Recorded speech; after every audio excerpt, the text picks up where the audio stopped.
ಶಿವರಾತ್ರಿ ಹಬ್ಬಕ್ಕೆ ಹುರಿಗಡಲೆ ತಂಬಿಟ್ಟು ಮಾಡುವ ವಿಧಾನ. ಮೊದಲಿಗೆ ಬಾಣಲಿನಲ್ಲಿ ಅರ್ಧ ಕಪ್ ಆಗುವಷ್ಟು ಕಡಲೆ ಬೀಜನ ಕ್ರಿಸ್ಪ್ ಆಗೋವರೆಗೂ ಕೂಡ ಹುರಿದು ಸಪರೇಟ್ ಆಗಿ ಒಂದು ತಟ್ಟೆಗೆ ತೆಗೆದಿಟ್ಕೋಬೇಕಾಗುತ್ತೆ.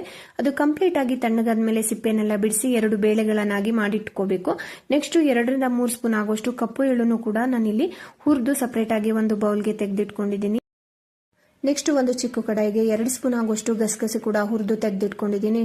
ಕಡಲೆ ಬೀಜ ಕೂಡ ಕಂಪ್ಲೀಟ್ ಆಗಿ ತಣ್ಣಗಾಗಿತ್ತು. ಅದರಲ್ಲಿರುವಂತಹ ಸಿಪ್ಪೆನೆಲ್ಲ ಬಿಡಿಸಿ ಅದನ್ನ 2 ಬೇಳೆಗಳನ್ನಾಗಿ ಮಾಡಿಟ್ಕೊಂಡಿದ್ದೀನಿ. ನೆಕ್ಸ್ಟ್ ಮಿಕ್ಸರ್ ಜಾರ್ಗೆ 1 ಕಪ್ ಆಗುವಷ್ಟು ಹುರಿಗಡಲೆನ ಹಾಕಿ ಅದನ್ನ ನೈಸ್ ಆಗಿ ಪುಡಿ ಮಾಡಿ ಒಂದು ಮಿಕ್ಸಿಂಗ್ ಬೌಲ್ಗೆ ಹಾಕಿ ನೆಕ್ಸ್ಟ್ ಅದೇ ಮಿಕ್ಸರ್ ಜಾರ್ಗೆ ಹುರಿದಿರುವಂತಹ ಕಡಲೆ ಬೀಜ ಹಾಗೆಯೇ ಗಸಗಸೆ ಮತ್ತೆ 1 2 ರಿಂದ 3 ಏಲಕ್ಕಿ ಇದಿಷ್ಟು ಹಾಕಿ ಇದನ್ನ ತರಿತರಿಯಾಗಿ ನಾವು ಪುಡಿ ಮಾಡ್ಕೋಬೇಕಾಗುತ್ತೆ. ಪುಡಿ ಮಾಡಿರುವಂತಹ ಈ ಒಂದು ಮಿಶ್ರಣವನ್ನ ನಾವು ಕಡಲೆ ಹಿಟ್ಟಿಗೆ ಸೇರಿಸ್ಕೋಬೇಕಾಗುತ್ತೆ. ಇದಕ್ಕೆ ಅರ್ಧ ಕಪ್ ಆಗುವಷ್ಟು ತುರಿದಿರುವಂತಹ ಒಣಕೊಬ್ಬರಿ ಹಾಗೆಯೇ ಕಟ್ ಮಾಡಿರುವಂತಹ ಒಣಕೊಬ್ಬರಿ ಅದ್ರ ಜೊತೆಗೆ ಹುರಿದಿರುವಂತಹ ಎಳ್ಳು ಮತ್ತೆ ಸ್ವಲ್ಪ ಪ್ರಮಾಣದಲ್ಲಿ ಇಟ್ಕೊಂಡಿರ್ತಕ್ಕಂತಹ ಕಡಲೆ ಬೀಜ ಇದಿಷ್ಟನ್ನು ಕೂಡ ಹಾಕಿ ಮಿಕ್ಸ್ ಮಾಡಿ ನೆಕ್ಸ್ಟ್ ಈ ಕಡೆ ಬೆಲ್ಲದ ಪಾಕವನ್ನ ಮಾಡಲಿಕ್ಕೆ 3/4 ಕಪ್ ಆಗುವಷ್ಟು ಬೆಲ್ಲನ ಹಾಕಿ ಅದಕ್ಕೆ 1/4 ಕಪ್ ಆಗುವಷ್ಟು ನೀರನ್ನು ಹಾಕಿ ಜಸ್ಟ್ ಬೆಲ್ಲನ ಕರಗಿಸ್ಕೊಂಡು ಶೋಧಿಸ್ಕೊಳ್ಳೋದು ಅಷ್ಟೇ. ಇಲ್ಲಿ ಯಾವುದೇ ಪಾಕ ಮಾಡೋ ಅವಶ್ಯಕತೆ ಇರಲ್ಲ. ಜಸ್ಟ್ ಬೆಲ್ಲನ ಕರಗಿಸ್ಕೊಂಡು ಶೋಧಿಸ್ಕೊಂಡು ನಾವು ಮೊದಲೇ ರೆಡಿ ಮಾಡಿರುವಂತಹ ಮಿಶ್ರಣಕ್ಕೆ ಸ್ವಲ್ಪನೇ ಹಾಕೊಳ್ತಾ ಬಿಸಿ ಇರುವಾಗ್ಲೇನೆ ತಂಬಿಟ್ಟುಗಳನ್ನ ಕಟ್ಕೋಬೇಕಾಗುತ್ತೆ.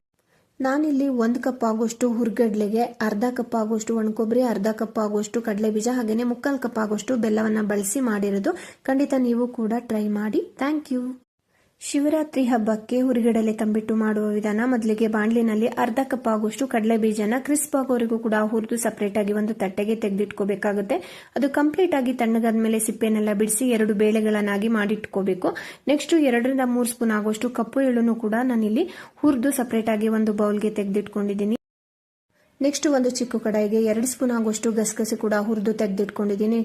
ಕಡಲೆ ಬೀಜ ಕೂಡ ಕಂಪ್ಲೀಟ್ ಆಗಿ ತಣ್ಣಗಾಗಿತ್ತು. ಅದರಲ್ಲಿರುವಂತಹ ಸಿಪ್ಪೆನೆಲ್ಲ ಬಿಡಿಸಿ ಅದನ್ನ 2 ಬೇಳೆಗಳನ್ನಾಗಿ ಮಾಡಿಟ್ಕೊಂಡಿದ್ದೀನಿ. ನೆಕ್ಸ್ಟ್ ಮಿಕ್ಸರ್ ಜಾರ್ಗೆ 1 ಕಪ್ ಆಗುವಷ್ಟು ಹುರಿಗಡಲೆನ ಹಾಕಿ ಅದನ್ನ ನೈಸ್ ಆಗಿ ಪುಡಿ ಮಾಡಿ ಒಂದು ಮಿಕ್ಸಿಂಗ್ ಬೌಲ್ಗೆ ಹಾಕಿ ನೆಕ್ಸ್ಟ್ ಅದೇ ಮಿಕ್ಸರ್ ಜಾರ್ಗೆ ಹುರಿದಿರುವಂತಹ ಕಡಲೆ ಬೀಜ ಹಾಗೆಯೇ ಗಸಗಸೆ ಮತ್ತೆ 1 2 ರಿಂದ 3 ಏಲಕ್ಕಿ ಇದಿಷ್ಟು ಹಾಕಿ ಇದನ್ನ ತರಿತರಿಯಾಗಿ ನಾವು ಪುಡಿ ಮಾಡ್ಕೋಬೇಕಾಗುತ್ತೆ. ಪುಡಿ ಮಾಡಿರುವಂತಹ ಈ ಒಂದು ಮಿಶ್ರಣವನ್ನ ನಾವು ಕಡಲೆ ಹಿಟ್ಟಿಗೆ ಸೇರಿಸ್ಕೋಬೇಕಾಗುತ್ತೆ. ಇದಕ್ಕೆ ಅರ್ಧ ಕಪ್ ಆಗುವಷ್ಟು ತುರಿದಿರುವಂತಹ ಒಣಕೊಬ್ಬರಿ ಹಾಗೆಯೇ ಕಟ್ ಮಾಡಿರುವಂತಹ ಒಣಕೊಬ್ಬರಿ ಅದ್ರ ಜೊತೆಗೆ ಹುರಿದಿರುವಂತಹ ಎಳ್ಳು ಮತ್ತೆ ಸ್ವಲ್ಪ ಪ್ರಮಾಣದಲ್ಲಿ ಇಟ್ಕೊಂಡಿರ್ತಕ್ಕಂತಹ ಕಡಲೆ ಬೀಜ ಇದಿಷ್ಟನ್ನು ಕೂಡ ಹಾಕಿ ಮಿಕ್ಸ್ ಮಾಡಿ ನೆಕ್ಸ್ಟ್ ಈ ಕಡೆ ಬೆಲ್ಲದ ಪಾಕವನ್ನ ಮಾಡಲಿಕ್ಕೆ 3/4 ಕಪ್ ಆಗುವಷ್ಟು ಬೆಲ್ಲನ ಹಾಕಿ ಅದಕ್ಕೆ 1/4 ಕಪ್ ಆಗುವಷ್ಟು ನೀರನ್ನು ಹಾಕಿ ಜಸ್ಟ್ ಬೆಲ್ಲನ ಕರಗಿಸ್ಕೊಂಡು ಶೋಧಿಸ್ಕೊಳ್ಳೋದು ಅಷ್ಟೇ. ಇಲ್ಲಿ ಯಾವುದೇ ಪಾಕ ಮಾಡೋ ಅವಶ್ಯಕತೆ ಇರಲ್ಲ. ಜಸ್ಟ್ ಬೆಲ್ಲನ ಕರಗಿಸ್ಕೊಂಡು ಶೋಧಿಸ್ಕೊಂಡು ನಾವು ಮೊದಲೇ ರೆಡಿ ಮಾಡಿರುವಂತಹ ಮಿಶ್ರಣಕ್ಕೆ ಸ್ವಲ್ಪನೇ ಹಾಕೊಳ್ತಾ ಬಿಸಿ ಇರುವಾಗ್ಲೇನೆ ತಂಬಿಟ್ಟುಗಳನ್ನ ಕಟ್ಕೋಬೇಕಾಗುತ್ತೆ.